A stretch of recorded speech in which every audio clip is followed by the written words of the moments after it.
Google have been the front runners in the study of high-performing teams for a long time, with projects like Oxygen, where they identified 10 traits of successful managers, or projects like Aristotle, which dives into why some teams are successful while others fail.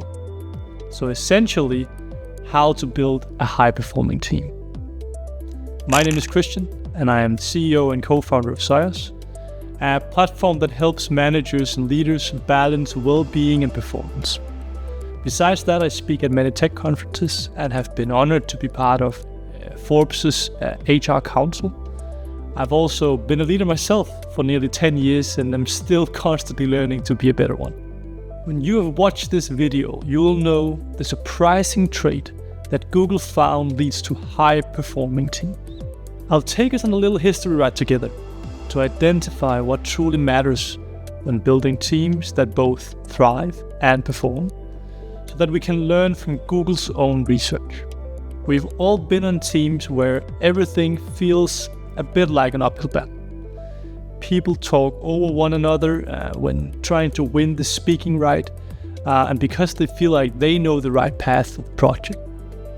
The social atmosphere might be a bit tense, partly because of that, but also because there might be a fundamental insecurity about being judged if you say something that isn't right or isn't smart.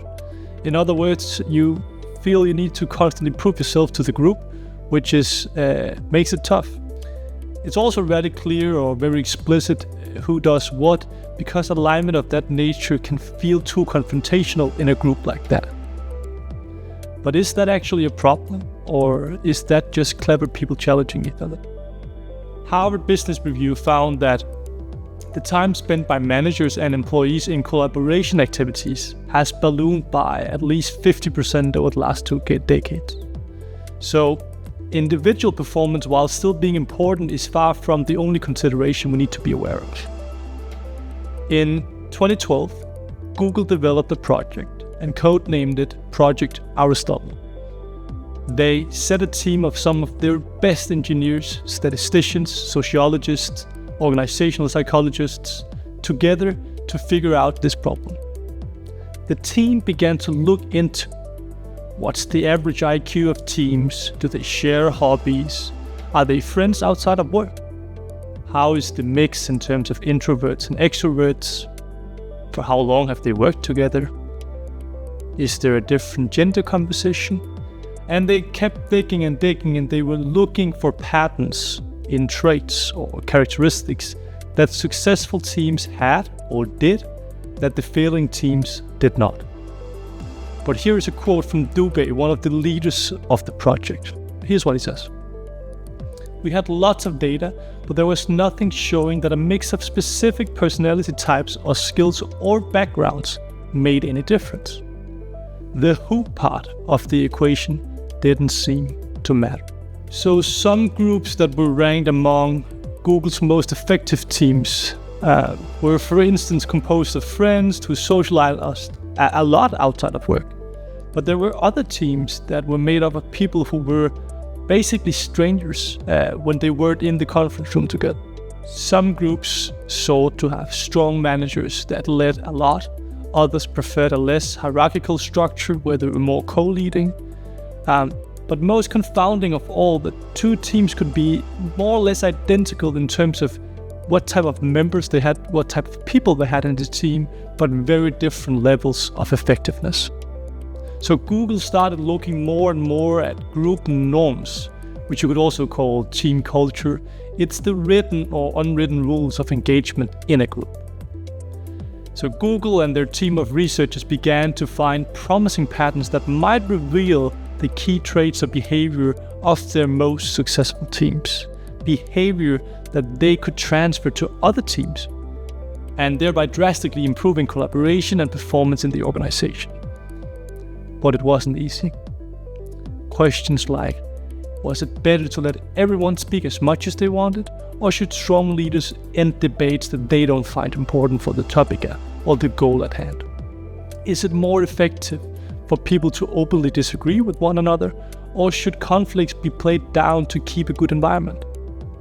Ren Osofsky and her Google colleagues encountered the concept of psychological safety in academic papers, it was as if things began to make sense. Remember, this is over 10 years ago today. Because in 2008, a group of psychologists from Carnegie, MIT, and Union College began to try to answer whether there is a collective intelligence that emerges within a team that is very different from the intelligence of the members in the group. So, to accomplish this, the researchers recruited nearly 700 people. They divided them into small groups. They gave each many hours of assignments that required different kinds of collaboration and coordination. To a large degree, these assignments and tasks simulated modern work, as you can imagine it from as much as you can within a controlled research environment. And when we look at the data from the study, the first thing we see is the good groups were consistently good. So there is a reproducibility to that.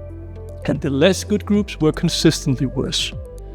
So there was a reliable and powerful dynamic at play here, just like scientists had found with general individual intelligence back in the days.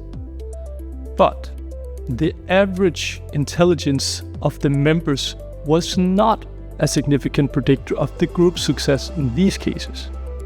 Neither did it matter how intelligent the brightest member of the group was, so the maximum intelligence of a person.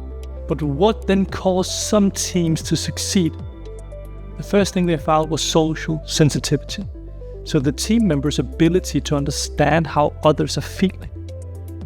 The way they measure that is by something called reading the mind in the eye test. It's where you're exposed to cutouts of only the eyes to assess the feelings of someone else.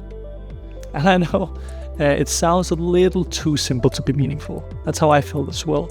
But it has been found to be a strong predictor of emotional intelligence in several studies. The second thing they found was conversational turn-taking. Basically, whether someone spoke too much, like a lot more than the rest, that meant there was a large variance in speaking time, or whether they all spoke in more or less similar amounts. So now let's jump back to Google's project, the Project Aristoteles. Things could be different in a real-world setting. This is not a research environment. But Rosovsky and her team started looking at conversational turn-taking and social behavior in the groups, the norms, and found that the existing literature was profoundly true in Google's work environment as well. This is across more than 100 teams that they investigated. This is personally one of the most powerful things I have ever come across, because it points in a direction that to me is so far from mainstream knowledge, even if you think it makes sense now that you know.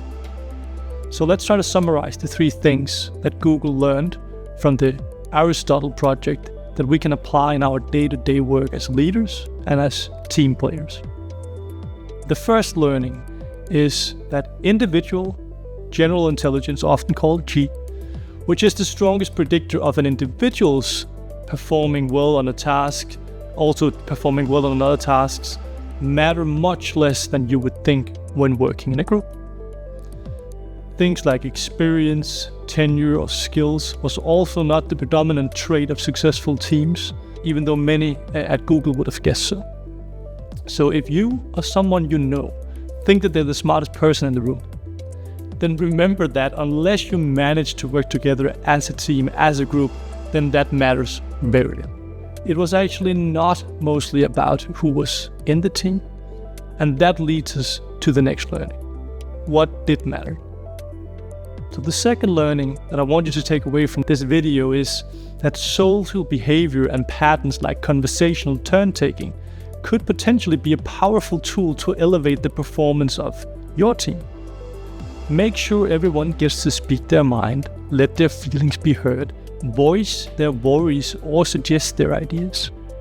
The perfectly structured meeting where there is no small talk, very little room for emotions, and where we stick to the agenda the whole time is not necessarily the perfect meeting. Building social bonds, making space for what people feel, and allowing for interruptions and ideas matters more. The third learning I want to take away is that social sensitivity and being aware of others' feelings is a strong trait of successful teams. and actually a trait more commonly found in women, which is also why the study actually found that women improved teams' performances, but not because they were women per se, but because the women tended to have higher scores in relation to social sensitivity.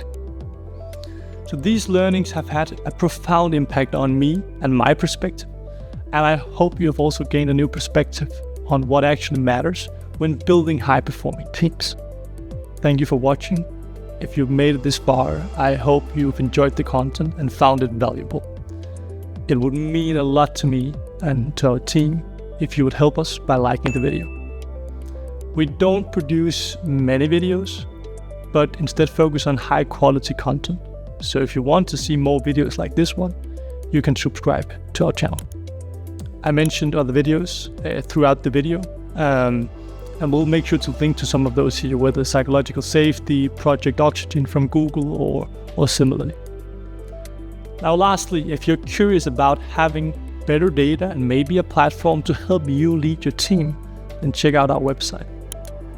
I hope you have a great day.